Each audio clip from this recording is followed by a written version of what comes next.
Welcome to the deep dive.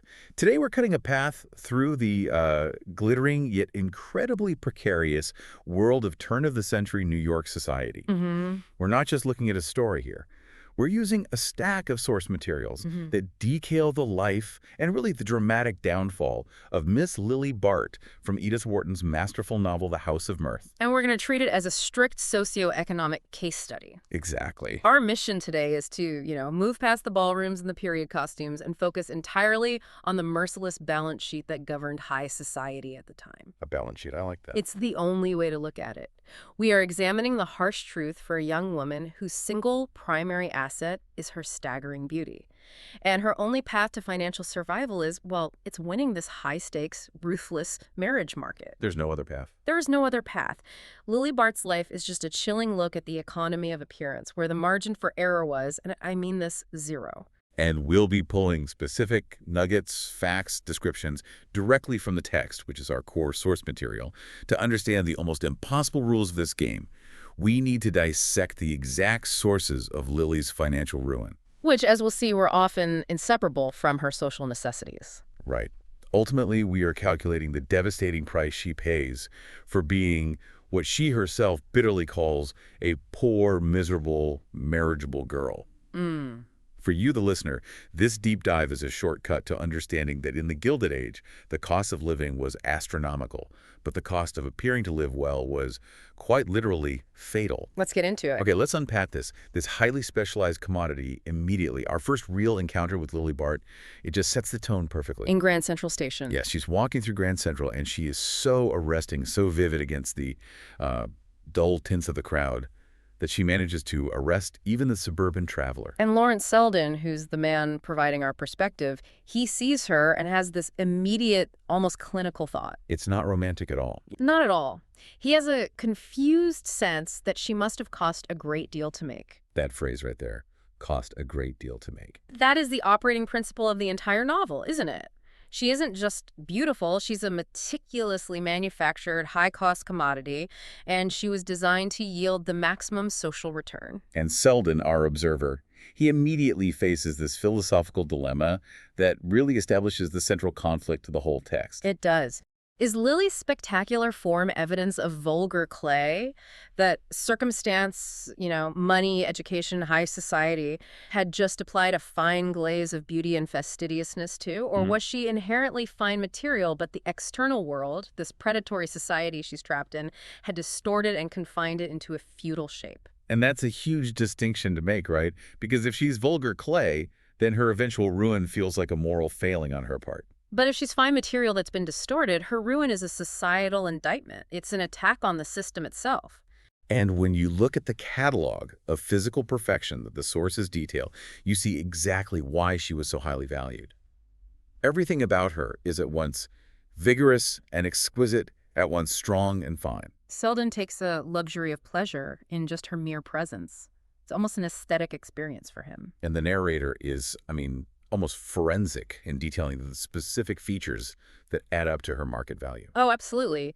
They mention the modeling of her little ear, the long, light step that suggests breeding and ease, the crisp upward wave of her hair. Which, and this is important, Selden immediately wonders if it was ever so slightly brightened by art. Exactly. Even her natural features are subject to scrutiny for artificial enhancement. And those thick black lashes. She is physical capital, maximized, maintained, and constantly being appraised for its market value. This capitalization, it wasn't an accident. It was her late mother's deliberate, focused mission. If we connect this back to the genesis of her financial necessity, we find that Lily could never recall a time when there was money enough. And her father, who died after a catastrophic financial failure, he always seemed to be the source of that deficiency. He admitted it, quite bluntly, I'm ruined, and then he died.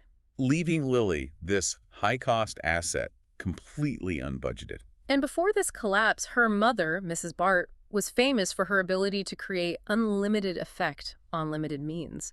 She lived as though they were far richer than their bank book showed. And that was the foundational lesson Lily received, wasn't it? Social standing is an illusion. It's an economic lie that you have to convincingly sustain no matter what it costs you inside. So the illusion itself was the inheritance. That's all she got. Exactly. And once the real financial collapse happened, Mrs. Bart channeled all her remaining energy, almost a punitive intensity, into Lily. It sounds like a vengeance mission. It was. She studied Lily's beauty with a kind of passion, as though it were some weapon she had slowly fashioned for her vengeance.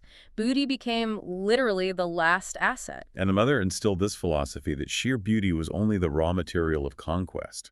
Right, raw material. To convert it into actual permanent success, which meant a wealthy, protective husband, it required other arts. Supreme tact, relentless adaptability, constant performance. Lily was basically tasked with transforming her genetic good fortune and her mother's careful molding into permanent generational wealth. It's the terrifying difference between inherited potential and the constant high-pressure work you have to do to realize that potential. So while she's executing this high-wire act, where is her home base? Her aunt, Mrs. Peniston, offers her a refuge. And that refuge, Mrs. Peniston's house, is just a fantastic literary illustration of the difference between inherited security and true aesthetic luxury. It's old money, but not the good kind. Not at all. It was the epitome of dingy old New York money. The interior had a certain glacial neatness, which reflected the moralistic, well-fed and industrious stock, but the sources tell us it was still externally dingy. And filled with what Lily, with her trained eye, saw as complacent ugliness. Complacent ugliness. It's such a perfect, concise description of inherited wealth that has no need for, or frankly any interest in, taste. It's just there. It's just there. And think about the details. Monumental black walnut furniture, which was already deeply out of fashion. Glossy purple armchairs. And magenta flock wallpaper. I mean, can you imagine? This was a house that was materially safe, but spiritually shabby. And it grated on Lily. Of course it did. Because it was an environment that just reinforced her desperation for real luxury, the kind that was effortless and beautiful, not just inherited, ugly comfort. So it confirmed her belief that she could never tolerate a life defined by mere frugality or, shabbiness. She is trapped. Trapped between the crushing pressure to live up to the beautiful, high-cost image her mother built and her own utter distaste for the compromises she'd have to make to maintain it. So the asset is defined, the necessity is established, and the environment is one of aesthetic deprivation. So Lily turns to the market. She has to. Let's look at her primary target for security, Percy Gryce. Why Gryce? Our sources paint him as the literal embodiment of the Empyrean of security. Gryce represents the unshakable form of wealth that women in the Gilded Age who were barred from independent financial action absolutely needed. He's from Albany, relatively new and maybe a bit awkward in the ruthless metropolitan high society. A little out of his depth. A little. His mother is a monumental woman of deep religious convictions, so he has an excellent family background that won't be easily swayed by gossip. But the crucial detail, the financial nugget, is that he lives on the interest of his income and always has a lot left over to invest. That one line, that explains everything. He is not a speculative risk like a stockbroker or a financier who could wake up ruined tomorrow. His wealth is generational. It's liquid. It's untouchable. Precisely. His capital base is so solid that the interest alone supports his lifestyle. This is the difference between safe, secure, old money and the volatile, debt-fueled Gilded Age fortunes like those we see with Gus Trenor or even Rosedale. Who are constantly chasing big rises. Constantly. For Lily, marrying Gryce meant immediate, permanent freedom from worry. The ability to, quote, soar into that Empyrean of security where creditors cannot penetrate. Which sets the stage for her brilliant strategic maneuvering during the train ride to Bellamont. Oh, it's a masterclass. Lily knows she can't just rely on generalized charm. She needs to target his specific vanity, and his great passion was Americana. And this is a perfect example of Lily's capacity for rapid knowledge acquisition and application, which is crucial for you, the listener, to grasp. She gleans specific technical points about Americana. We're talking about rare, ugly, badly printed books that fetch fabulous prices. From Selden, just hours before getting on that train. Just hours before, and she utilized this knowledge skillfully to nurture Gryce's ego, realizing that his vanity was a thirsty soil requiring constant nurture. It's so cynical, but so effective. She didn't read the Americana for intellectual pleasure. Yeah. She read the man in the market. Exactly. She determined to be to him what his Americana was, the one possession in which he took sufficient pride to spend money on it. A rare collectible. The ultimate rare, exquisite collectible. He buys Americana for its status and rarity, not its literary merit. Lily's strategic goal is to become his ultimate status symbol, the one he can acquire and display. She calculates that to gratify her wishes, to buy her smarter gowns and better jewels, that would be for him the most exquisite form of self-indulgence. Securing her financial future through his vanity, it's a solid plan. And what she envisions as the ultimate prize is incredibly specific, intensely materialistic, and driven by score settling. Oh, it's not just security, it's social dominance. She dreams of having smarter gowns than Judy Trenor and far, far more jewels than Bertha Dorset. She recognizes that this system requires constant self-advocacy, display, and one-upmanship. Which brings us to the relentless social constraints and the harsh economics of appearance. Lily herself is acutely aware of the core rule of her class. They are expected to be pretty and well-dressed till we drop. She knows her appearance is the background, the frame, if you like. They don't make success, but they are part of it. Who wants a dingy woman? Exactly. This is the constant pressure cooker. Any financial wobble is catastrophic because if the frame shatters, if she looks cheap or worse, common, the picture is ignored and her market value drops instantly. And the constraints were incredibly strict, weren't they? Even concerning dress color and habits. Judy Trenor gave her a specific warning about Grice. Because he was horribly shy and easily shocked. So the tactical advice was simple. Don't wear your scarlet crepe de chine for dinner, and don't smoke if you can help it. She has to project an image of demure, expensive purity, even though she's playing this high-stakes, ruthless game. But tragically, the Grice engagement is sabotaged. A pivotal moment. Chapter 9, Reputation Capital is destroyed. And it's Bertha Dorset who does it. Bertha Dorset, acting out of selfish motives. The source suggests she merely wanted to make her husband George jealous by implying Lily was competition, so she spreads these highly effective rumors. Insinuating Lily has gambling debts and engages in fast behavior. And what's crucial here is that this intelligence, whether it's true or not, was exactly the kind of financial and moral risk assessment that would have frightened Percy. Because his entire profile was defined by prudence and old-fashioned ways. Absolutely. Secure wealth fears volatility and scandal above all else. Lily's reputation as a high-cost woman with, let's say, nebulous financial sources was a direct liability. And it worked. Instantly. It worked instantly. Percy Grice soon marries the safer, though much less captivating, Evie Van Osburgh, and Lily loses her shot at the Empyrean of security. It's a textbook example of how a single rumor disseminated by a rival can just destroy years of careful social investment. The system conspires against the unattached woman because she has no legal shelter for her reputation or her finances. And we see this stratification perfectly illustrated by Ned Van Alstyne's architectural commentary, which, for the learner, is a fantastic, rapid insight into how New York society viewed its own financial hierarchy. This architectural map functions as a social cheat sheet.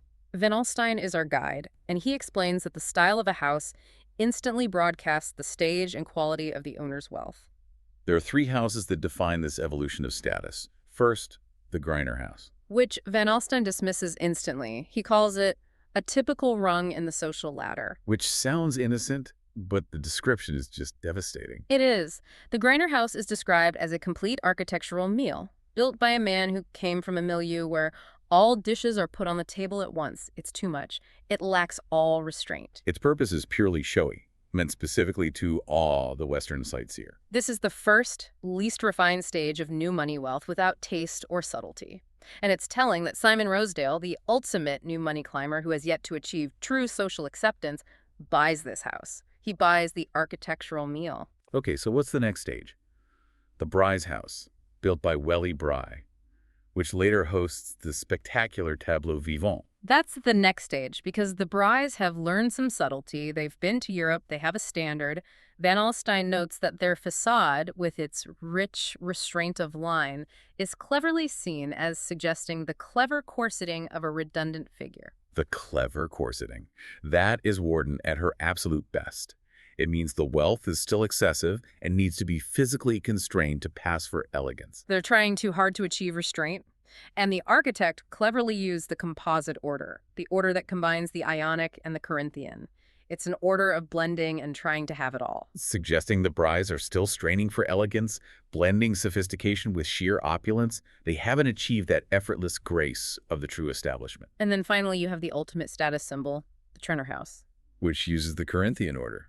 Described as exuberant, but based on the best precedent. It's one of the architect's best things, avoiding that new money pitfall of looking like a banqueting hall turned inside out. This is the established family, the old guard. They can afford exuberance, but only when it is rooted in unimpeachable taste and tradition. Lily's life is constantly being judged against these specific architectural facades and the economic strata they represent. But before the Grice disaster cemented her commitment to the Gilded Cage, Lily had this profound glimpse of an alternative world, She did. a path to independence offered by Lawrence Selden.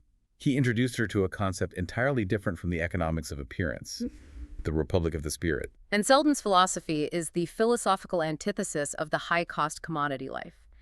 He describes this republic not as a place you inherit, but as a country one has to find the way to oneself. A place where success is defined by internal integrity and moral autonomy, not by external acquisition. And Lily, upon hearing this, feels a sharp longing. She realizes her friends have completely lost the secret of real alchemy. So let's define that term for the listener. What does Selden's real alchemy actually mean in practical terms? Well, in the simplest terms, society judges you by how much gold you acquire and keep. Selden's alchemy is the ability to transmute that material necessity, that gold, back again, into something else. Something internal, like freedom or peace of mind. Exactly. The key is being amphibious, able to breathe in the suffocating, materialistic atmosphere of society while keeping your lungs working in another air. It's the ability to interact with the world of wealth without letting it define your soul or dictate your choices. It sounds beautiful, but incredibly fragile in a society where women legally couldn't control their own capital. It is fragile. And Selden, though, he doesn't spare society in his critique. Yeah. He sees it as a machine that wastes such good material. He uses the perfect example of Ned Silverton. A young man who meant to live on proofreading and write an epic, but who now lives off friends, having found his universe limited to Mrs. Fisher's drawing room. Selden condemns the mechanism. In this world, they call all generous ideas illusions, and the mean ones truths. The entire social contract is built on rewarding cynicism and punishing aspiration. And Lily is caught right in the middle of this. She recognizes the truth of Selden's Republic. I should never have found my way there if you hadn't told me, she admits. Yet Yet the constant crushing pressure of unpaid bills and the shame of financial vulnerability, it just quickly overrides any spiritual aspiration. She lacks the independent economic platform that Selden implicitly enjoys. And this brings us to the ultimate devastating compromise. The transaction that defines her downfall. The disaster with Gus Trenor. Lily was desperate. Utterly. She was trying to manage the daily friction of unpaid bills and escape the shifts, the expedients, the humiliations of the relatively poor. She was facing that internal contradiction she had identified. She was very poor and very expensive. That's the trap. So she went to Trenor for a favor, relying on his well-known vanity and his obvious interest in her. And since she knew nothing of business, she was easily assured that her modest investments would be mysteriously multiplied without risk. She was asking for financial magic. And Trenor, delighted by her appeal because it felt like a form of intimacy to him, gives her a check for $5,000. Claiming he made it out of Rosedale stock tip. Crucially, he assures her he's putting $4,000 back for another big rise. And Lily desperately allows herself to believe she is just using his vanity as a temporary financial buffer.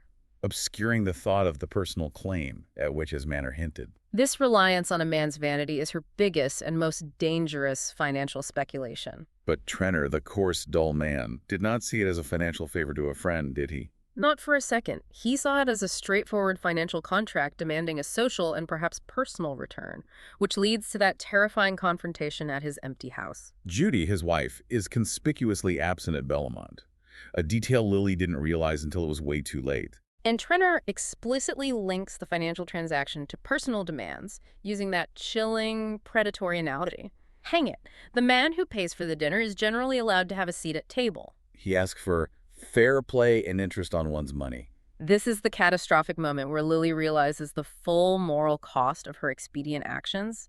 She sees her situation in the starkest terms. She has unknowingly sunk lower than she ever intended, taking what others take and not paid as they pay. She understands she has essentially allowed herself to be purchased, or at least placed in a position where she's indistinguishable from the other sectarians, the women who trade physical compliance for protection. This moment marks her deepest self-loathing. This internal class warfare, this conflict between her inherited moral standards and her desperate financial reality, is immediately tested again by the figure of the charwoman. Mrs. Haffen. We first met this woman at Selden's flat, the stout, sallow-faced, pitted with smallpox woman who gave Lily that persistent stare as she left the Benedict. And Lily was mortified then, flushing at the odious conjecture about her visit to a bachelor's flat. And this seemingly trivial figure, a symbol of the world below high society, she resurfaces at a crucial moment to compound Lily's moral dilemma. Lily is visiting Mrs. Pennister's house when Mrs. Haffen appears, trying to sell a small parcel wrapped in dirty newspaper. And the contents are explosive.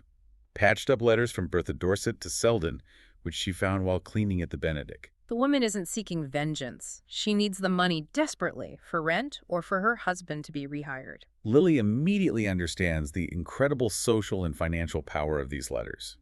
She buys them for a huge sum relative to her means. $1,000. $1,000. She believes Selden would want them rescued from public hands, but she also recognizes the profound temptation to use them against Bertha. Which would be instant, devastating vengeance and her immediate social vindication. But she doesn't. She refuses to use them. She buys them, but shrank back ashamed from the abysses that vengeance offered.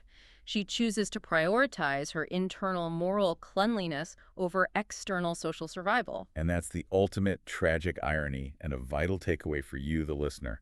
She pays a substantial sum borrowed money, essentially, to secure the moral high ground. Reinforcing the high cost of maintaining internal integrity in a world that values only external conquest.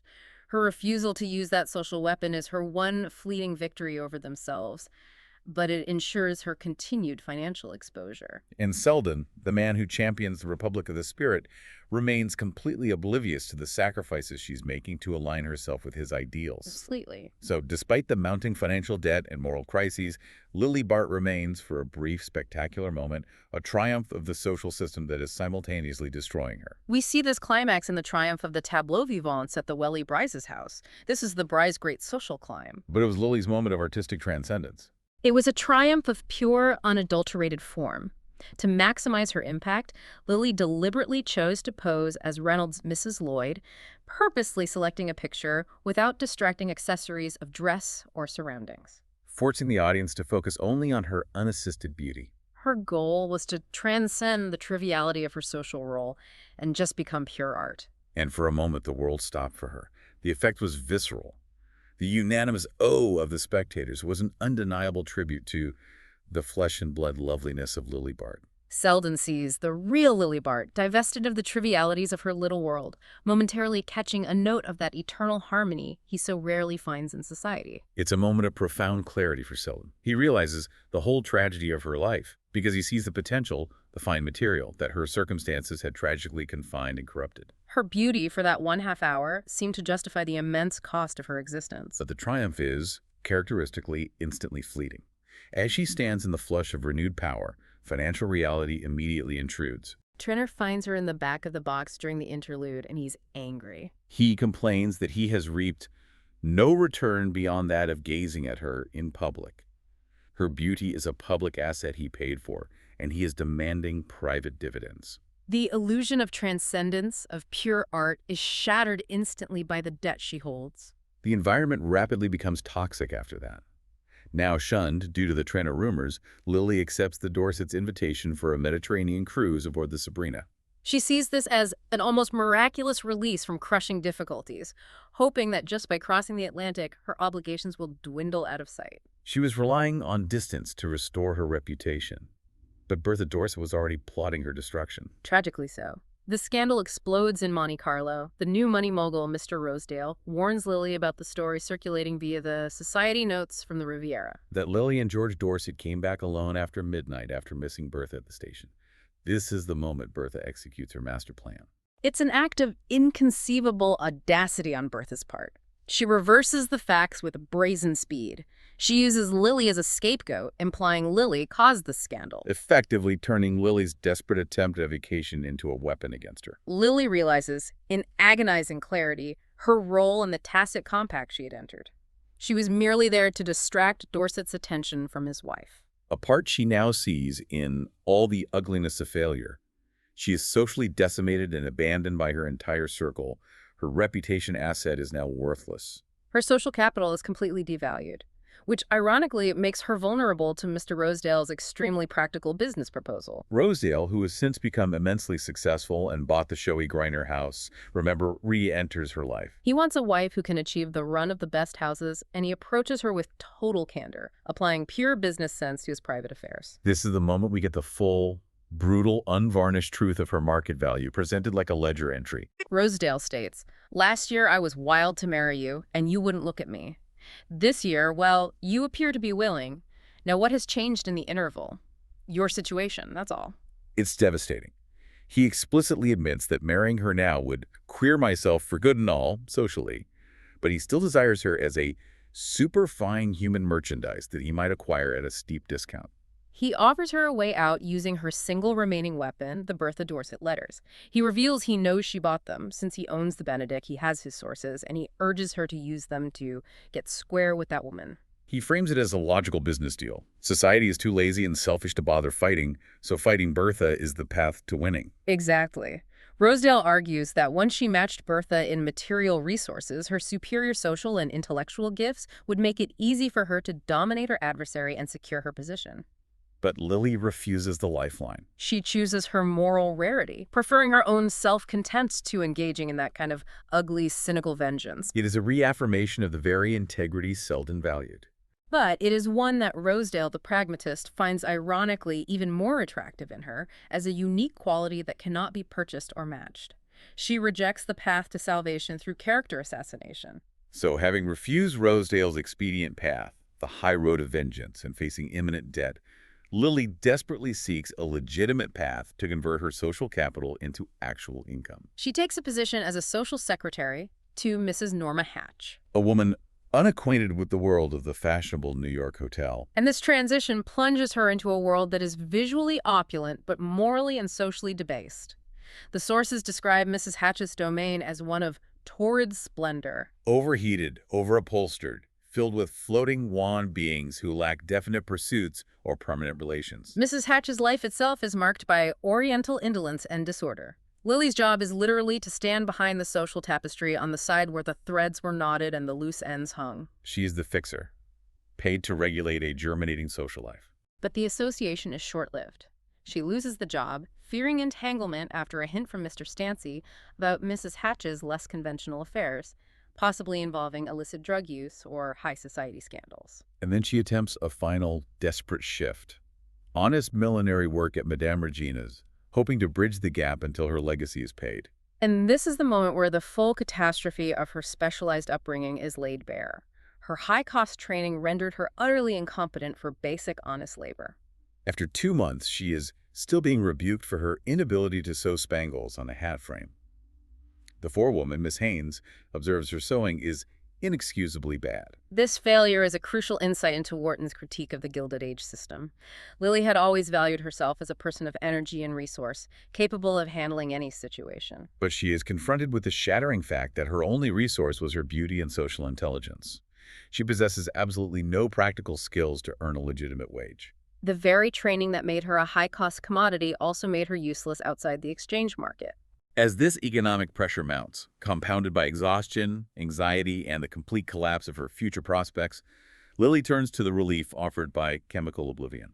We see she's begun taking chloral. She had copied Mrs. Hatch's prescription to cope with chronic sleeplessness, seeking depths of dreamless annihilation. And the need for the drug is rooted in her psychological warfare.